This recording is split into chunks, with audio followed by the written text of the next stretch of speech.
ကျွန်တော်လုံးနဲ့အပြန်ကို uninstall လုပ်ချင်နေဆိုရင်တော့ကျွန်တော်တို့ဒီမှာကျွန်တော်git.gist ထဲမှာကျွန်တော်short code လေးနဲ့ကျွန်တော်ရေးထားတာရှိပါတယ်အဲ့တော့တကယ်တော့ဒီ folder လေးတွေကိုအကုန်လုံးကိုဖျက်လိုက်ပြီဆိုရင်သူက node.npm ကိုအကုန်လုံးကိုဖျက်သွားမှာဖြစ်ပါတယ်အဲ့တော့ပထမဆုံးအနေနဲ့ကျွန်တော်ဒီ manual ဖြတ်တဲ့နည်းလမ်းအပြင်ကျွန်တော်အခုကျွန်တော်တို့ brew နဲ့ install လုပ်ရင်လည်းကျွန်တော်တို့ဖြတ်brew နဲ့install လုပ်ရင်လည်းကျွန်တော်ဖြုတ်တဲ့နည်းလမ်းလေးကိုတစ်ချက်ကြည့်ကြအောင်ပါတကယ်လို့များကျွန်တော် brew နဲ့ install လုပ်တယ်ဆိုပါစို့brew install node လို့ကျွန်တော်လုပ်ခဲ့တယ်ဆိုရင်ကျွန်တော်တို့အခု uninstall လုပ်တဲ့အချိန်မှာ uninstall node ဆိုပြီးတော့ကျွန်တော်သွားထည့်ရမယ်အဲ့တော့ brew uninstall node ဆိုပြီးတော့ကျွန်တော်ထည့်လိုက်တယ်ခဏလေးစောင့်ရအောင်မယ်အဲ့တော့သူက node ရော npm ကိုအကုန်လုံးကို uninstall လုပ်သွားမှာဖြစ်ပါတယ်ဟုတ်ပြီကျွန်တော်အခုဒီမှာ uninstall တော့လုပ်ပြီးသွားပြီအဲ့တော့ကျွန်တော် uninstall လုပ်ပြီးသွားတဲ့အချိန်မှာတကယ်တမ်းကကျွန်တော်တို့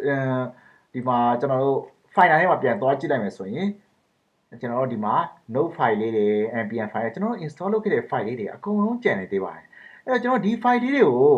ကျွန်တော် manually သွားဖြတ်အောင်မယ်အဲ့တော့ကျွန်တော် node တဲ့ npm တဲ့သုံးတဲ့အချိန်မှာအခုလောလောဆယ်မှာတော့ကျွန်တော်ဒီလိုမျိုး manual တွေသွားဖြတ်ရတဲ့အပိုင်းတွေရှိတယ်တခါတလေဆိုရင်ကိုက configure တွေလုပ်ထားရဲဆိုရင် customize configure လုပ်ထားရဲဆိုရင်အဲ့ဒီပေါ်အခြေခံပြီးတော့ကျွန်တော်ဖြတ်တဲ့အပိုင်းတွေရှိနိုင်ပါတယ်အဲ့တော့ကျွန်တော်အဲ့လိုဖြတ်တဲ့အပိုင်းတွေရှိတော့ကျွန်တော်ဒီမှာ manual ဖြတ်လို့ရအောင်ဆိုပြီးတော့ကျွန်တော် code gist လေးနဲ့ရေးထားပါတယ်အဲ့တော့ကျွန်တော်အကောင့်တွေကပြန်ရှာမယ်ဆိုရင်လှပေါ်သိန်းတော့ gist ထဲမှာကျွန်တော်သွားရှာလိုက်လို့ရတယ်ဒီမှာ gist ထဲကလှပေါ်သိန်းထဲမှာကျွန်တော်ဒီမှာ short code လေးအများကြီးရှိတယ်အဲ့ဒီထဲမှာremove node and npm package ဆိုပြီးတော့ကျွန်တော်သွားရှာလိုက်ပါ okay အဲ့တော့ဒီထဲမှာကျွန်တော်ဒီမှာ brew နဲ့ uninstall လုပ်ထားပါဘောကျွန်တော်တစ်ခါထည့်ထားတယ်ပြီးတော့ဒီထဲမှာကျွန်တော်ဇုံးလေးနဲ့ရှင်းလိုက်မယ်ဟုတ်ပြီပထမဆုံးねကျွန်တော်တို့ဒီ manual သွားဖြတ်ရတယ်အဲ့တော့ကိုတကယ်တမ်း comment line တွေ online မှာတခုတွေ့ပြီဆိုရင်မလုပ်ခင်မှာဒီ file ကဘာကိုညင်ညွှန်းတာလဲ okay ဒီမှာဆိုရင် rm ဆိုတာ remove လုပ်မယ်အဲ့တော့ remove မှာတခါဘယ်လိုမျိုး remove မှာတခါတကယ်လို့ file တစ် file ကိုဖြတ်တဲ့အချိန်မှာ information အတိအကျနဲ့ပြပြီးတော့ကျွန်တော်ဖြတ်မယ်လို့ပြောလိုက်တာဖြစ်ပါတယ်တကယ်တော့ rm ဆိုတာတော့ file ကို remove လုပ်မယ်လို့ဆိုတာဖြစ်ပါတယ်အဲ့တော့ file ကိုဖြတ်မယ်ဆိုတဲ့သဘောပေါ့အဲ့တော့ကျွန်တော်ဒီမှာ user အောက်ထဲက mpr ကိုဖြတ်မယ် user အောက်ထဲကကျွန်တော်တို့ npm ကိုဖြတ်မယ် user အောက်ထဲက mpgp folder ကိုဖြတ်မယ်အဲ့တော့ဒီ file လေးတွေ folder လေးတွေကိုဖြတ်မယ်လို့ပြောတာအဲ့တော့ကျွန်တော်နောက်ပိုင်းကျရင် online မှာ comment line တွေတွေ့တယ်ဆိုရင်ဒီ comment ကိုမေးသုံးခင်မှာဒီ comment ကဘာလို့ဆိုတာလဲဆိုတော့အဓိပ္ပာယ်သိရမှာဖြစ်ပါတယ်အဲ့တော့ကျွန်တော်ဒီ comment ကို copy ကူးမယ်ဟုတ်ပြီပြီးတော့မှကျွန်တော်ဒီထဲမှာလာပြီးတော့ paste လုပ်လိုက်တယ်okay သူ file တွေအကုန်လုံးဖြတ်ပြီးသွားပြီအဲ့တော့ကျွန်တော်ဒီအချိန်မှာကျွန်တော်နောက်ထပ်သူက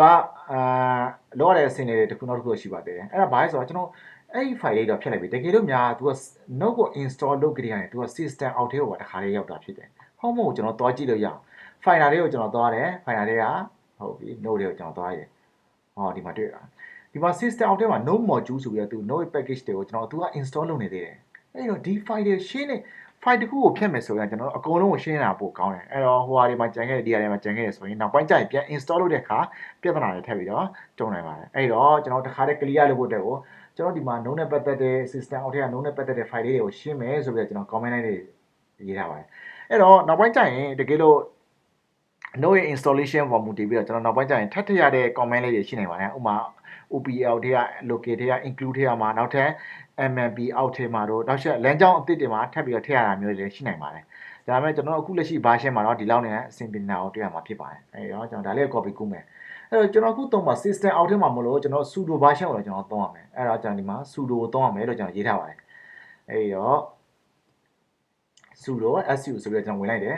ဒီတော့မှကျွန်တော် password ရိုက်ထည့်ပါတယ်ပြီးတော့မှကျွန်တော် comment ကိုအကုန်လုံးရိုက်ထည့်တယ် okay ဒါဆိုရပြီအဲ့တော့ကျွန်တော် node ကို uninstall လုပ်ပြီးတော့တာဖြစ်တွေ့ရမှာဖြစ်ပါတယ်